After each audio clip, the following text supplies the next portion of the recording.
TRS అధినేత మాజీ ముఖ్యమంత్రి కేసీఆర్ ఆరోగ్యంపై ప్రధానమంత్రి నరేంద్ర మోదీ ఆరా తీశారు. కేసీఆర్ ఎలా ఉన్నారు, ఆరోగ్యం ఎలా ఉంది, ఆయన ఆరోగ్యాన్ని జాగ్రత్తగా చూసుకోమనండి, ఇవన్నీ నేను ప్రత్యేకంగా చెప్పానని చెప్పండి అని తనను కలిసి బీఆర్ఎస్ ఎంపీలకు మోదీ చెప్పారు.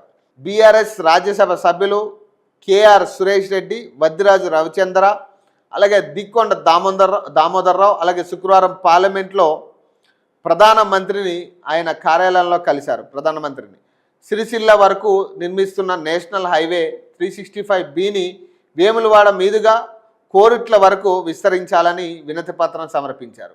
ఈ అంశాన్ని ఇప్పటికే తమ పార్టీ వర్కింగ్ ప్రెసిడెంట్ కేటీఆర్ కేంద్రం దృష్టికి తీసుకొచ్చిన విషయాన్ని మోదీకి గుర్తు చేశారు. ఈ రహదారిని విస్తరించేందుకు కేంద్ర మంత్రి అధికారికంగా మాట ఇచ్చిన విషయాన్ని వివరించారు.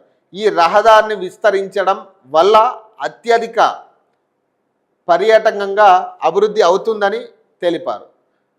ధవళేశ్వరం బ్రిడ్జ్ మాదిరిగా మిడ్ మానేరుపై రోడ్ కమ్ రైల్వే బ్రిడ్జిని ఏర్పాటు చేసి వేములవాడ మీదుగా కోరిట్లలో NH63ని కలిపే విస్తరించాలని కోరారు.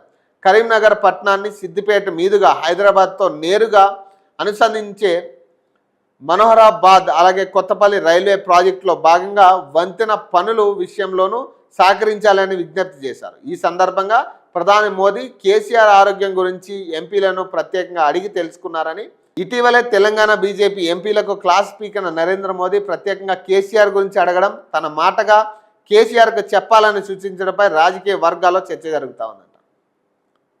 ఏం లేదబ్బా, ఇదైతే ఓపెన్గా నాకున్న డౌట్ ఏంటంటే కేసీఆర్ బీజేపీతో పొత్తు పెట్టుకోబోతున్నారు అనేది కొంత అనుమానం వ్యక్తమవుతా ఉంది.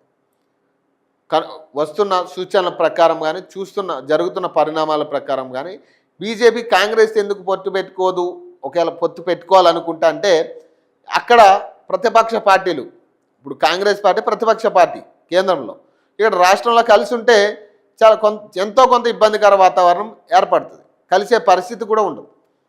సో ప్రాంతీయ పార్టీతో కలవచ్చు. ఇప్పుడు టీడీపీతో అక్కడ బీజేపీ ఎట్లా కలిసిందో, టీడీపీ జనసేనతో ఆంధ్రాలో ఎట్లయితే బీజేపీ కలిసిందో అట్లా ఇక్కడ కూడా కలిసే సూచనలు ఎక్కువ కనపడతా ఉన్నాయి.